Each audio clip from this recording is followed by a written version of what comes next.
Contract outsourcing గౌరవ వేతన ప్రతిపాదకన పనిచేస్తున్న సిబ్బంది సర్వీస్ను మరో 4 నెలలు ప్రభుత్వం పొడిగించింది. ఈ మేరకు అన్ని ప్రభుత్వ శాఖలకు ఆర్థిక శాఖ ప్రత్యేక ప్రధాన కార్యదర్శి రామకృష్ణారావు మెమో జారీ చేశారు. వీరి సర్వీస్ ఈ ఏడాది మార్చి 31తో ముగియగా జూలై 31 వరకు అనుమతిస్తున్నామని పేర్కొన్నారు.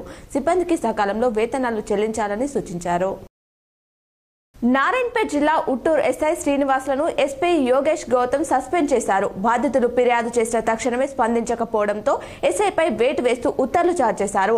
కాగా ఉట్కూరు మండలం చిన్నపోర్లలో భూ తగాదాలతో సంజీవ్ అనే వ్యక్తిని ప్రత్యర్థులు కొట్టి చంపారు. ఈ ఘటనపై సీఎం రేవంత్ రెడ్డి సైతం సీరియస్ అయ్యారు. ప్రపంచ అస్థిరతకు దక్షిణాది దేశాలు బలవుతున్నాయంటూ ఇటలీలో జరుగుతున్న G7 సదస్సులో ప్రధాని మోదీ ఆందోళన వ్యక్తం చేశారు. దక్షిణాది దేశాలను మేము మా ప్రాధాన్యాలుగా మార్చుకున్నాం. ఈ క్రమంలోనే మా నేతృత్వంలోనే G20 సందర్భంగా ఆఫ్రికా దేశాలను శాశ్వత సభ్య దేశాలుగా చేశాం. ఆ దేశాల ఆర్థిక సామాజిక ప్రగతికి స్థిరత్వానికి భారత్ కృషి చేస్తుంది, మెరుగైన భవిష్యత్తు కోసం పనిచేస్తుంది అని తెలిపారు. వన్ నేషన్ వన్ ఎలక్షన్ పై మాజీ రాష్ట్రపతి కోవింద్ నేతృత్వంలోని కమిటీ రూపొందించిన నివేదిక త్వరలో కేబినెట్ ముందుకు రానుంది. దీనిపై సమగ్రంగా చర్చించిన తర్వాత పార్లమెంట్లో ప్రవేశపెట్టే అవకాశం ఉంది. మూడోసారి ప్రభుత్వం ఏర్పాటైన తర్వాత తొలి 100 రోజుల అజెండా సిద్ధం చేసుకోవాలని పీఎం ఎన్నికలకు ముందే అన్ని శాఖలను ఆదేశించారు.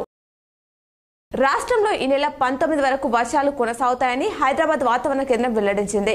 ఇవాళ ఆదిలాబాద్, ఆసిఫాబాద్, మంచిర్యాల, నిర్మల్, నిజామాబాద్, జగిత్యాల, సిరిసిల్ల, హైదరాబాద్, వికారాబాద్, సంగారెడ్డి, మెదక్, వనపర్తి, గద్వాల్ జిల్లాలో మోస్తారు వానాలు కురుస్తాయంది.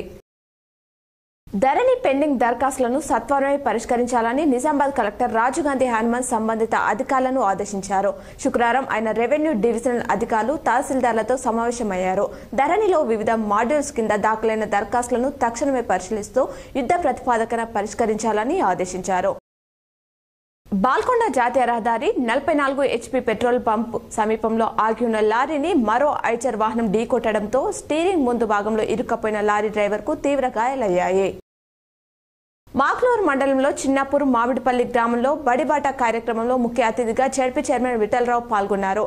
పిల్లలకు నోట్బుక్స్, యూనిఫామ్స్ పంపిణీ చేశారు.